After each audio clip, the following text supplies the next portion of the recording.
आलोक academy channel में स्वागत है दोस्तों।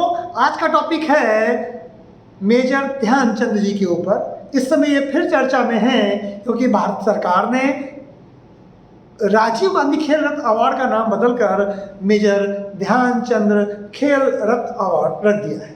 इसके दो पहलू हैं, हम इन दोनों पहलुओं पर बात करेंगे। एक ये कि सरकार का पहलू है कि सरकार ने उस जो है राजीव गांधी खेल रत्न अवार्ड का नाम बदल दिया। इसके अपने कुछ बदलने की अपने लॉजिक है, उस पर हम लोग पर चर्चा करेंगे। और क्या खेल रत्न अवार्ड का नाम जो राजीव गांधी खेल रत्न अवार्ड है, इसका नाम बदले बगैर भी काम चल सकता था, इस नज़रिए पर भी हम बात करेंगे, जिससे कि समग्र डिस्कशन इसमें शामिल हो जाए। पहले हम बात करते हैं सरकार की। सरकार ने ऐसा क्यों किया?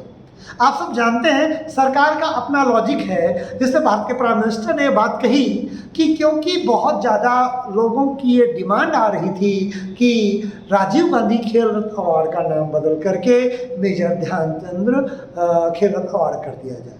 वैसे मुझे अभी तक सोशल मीडिया में ऐसी जानकारी नहीं मिली है ये बात, लेकिन प्राइम मिनिस्टर जी ने कहा है तो सच ही होगी कि उन तक ये बात पहुँची है। और सरकार का लॉजिक है क्योंकि सरकार जनता का रिप्रेजेंटेशन करती है, जनमत का रिप्रेजेंटेशन करती है, इसीलिए जो है सरकार ने लोगों के हित में तथा जो इस समय टोक्यो ओलंपिक खेल चल रहे हैं उसके आधार पर, या उस समय जो भारत की जो महिला हॉकी टीम है और पुरुष हॉकी टीम है उसने बहुत बेहतर प्रदर्शन किया है। इवन भारतीय हॉकी के इतिहास में महिलाओं ने पहली बार सेमीफाइनल में जगह बनाई, या जो टोक्यो ओलंपिक है उसमें चौथे नंबर पर है। और 41 साल बाद, 4 दशक के बाद भारत जो है कांस्य पदक जीतने में किसी ओलंपिक में हॉकी में सफल रहा। तो इस समय देश जो है हॉकी के प्रति एक मतलब कि नया नजरिया रख रहा है, हॉकी के प्रति भी उसका रुझान बढ़ा है। तो ये सही मौका है, भारत के प्राइम मिनिस्टर का ये कहना है कि खेल रत्न जो राजीव गांधी खेल रत्न अवार्ड है उसे उसे मेजर ध्यानचंद खेल रत्न अवार्ड के रूप में परिवर्तित कर दिया जाए। ये भारत सरकार का पक्ष है, इससे कुछ हद तक सहमत हुआ जा सकता है, लेकिन मेरे तर्कों पर यह बात फिट नहीं बैठ रही है। हो सकता है कुछ लोग मेरी बात से असहमत हो कि भारत के जो एक्स प्राइम मिनिस्टर हैं, जो भारत के लिए उनकी हत्या कर दी गई थी, या वो भारत के लिए शहीद हुए। भारत के 2 ही प्राइम मिनिस्टर जो है जिनकी हत्या कर दी गई है, इंदिरा गांधी श्रीमती और राजीव गांधी। तो हमें उनकी शहादत का सम्मान रखना चाहिए था। जितने भी खेल रत्न अवार्ड ये नाम रखा है, मेरा मानना है कि खिलाड़ियों को विवाद में लाने से बचा जाना चाहिए था। अभी तक जो मेजर ध्यानचंद जी थे ये विवादों से दूर थे, उनकी मृत्यु उपरांत विवाद में नहीं डालना चाहिए था। वैसे इस बात से बहुत लोग असहमत होंगे मेरी इस बात से, लेकिन मैं क्या करूं, जो बात लॉजिकल फिट नहीं बैठती है मैं उसका पक्ष नहीं ले सकता, भले वो सत्ता पक्ष की बात हो या भले ही विपक्ष की हो। भारत सरकार को बचना चाहिए था किसी खिलाड़ी के ऐसे विवाद में डालने से।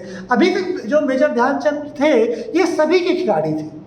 अब कांग्रेस ये कह रही है कि एक्स प्राइम मिनिस्टर का नाम बदल करके आप एक खिलाड़ी के नाम पर रख दें तो उसे कोई आपत्ति नहीं, लेकिन है आपत्ति। एक प्राइम मिनिस्टर है, उनकी शहादत हुई है, उनके नाम पर जो चल रहा है आप चलने दीजिए। जो नई चीज़ें करनी है, जैसे मेजर ध्यानचंद जी के नाम पर एक नया खेल कोई अवार्ड बनाते, जो राजीव गांधी खेल रत्न अवार्ड है उससे भी उसकी गरिमा बड़ी हो, ऐसा प्रयास करते।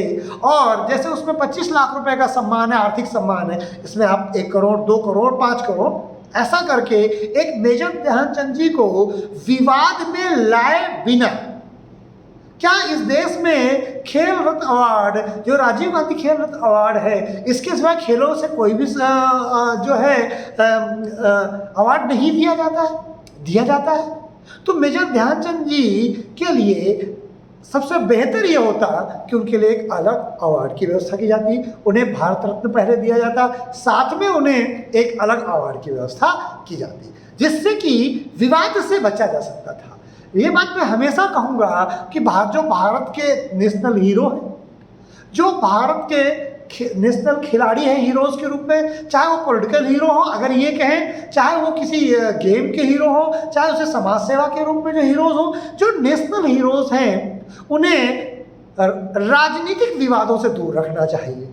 अब आप देखेंगे कि जो मेजर ध्यानचंद जी के लिए अवार्ड दिया गया है, ये अवार्ड कहीं न कहीं पर इसे पॉलिटिसाइज किया गया है, या सरकार बहुत इनोसेंट तरीके से कहें कि लोगों की डिमांड थी और सरकार ने उस डिमांड को मान ली, लेकिन उस डिमांड के मानने के बाद क्या हुआ, मेजर ध्यानचंद जी का जो नाम है वो कहीं न कहीं विवादों पर प्रत्यक्ष रूप से या अप्रत्यक्ष रूप से आ ही गया है।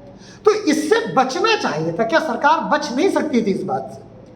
अगर वो बच जाती, वो उनको सम्मान प्रदर्शित करना चाहती थी मेजर ध्यानचंद जी के लिए, या उन्हें पिछड़े समाज से आने के बाद जो उन्होंने इतनी बड़ी सफलता गेन करी उसको वो सम्मान देना चाहती थी, तो पहले तो भारत रत्न देना चाहिए था। दूसरी बात, एक और बेहतर, क्या हमारी भारत सरकार इतनी कमजोर है कि वो एक नया जो है खेल रत्न जैसा कि कोई गेम से संबंधित कोई नया अवार्ड को क्रिएट नहीं कर सकती थी?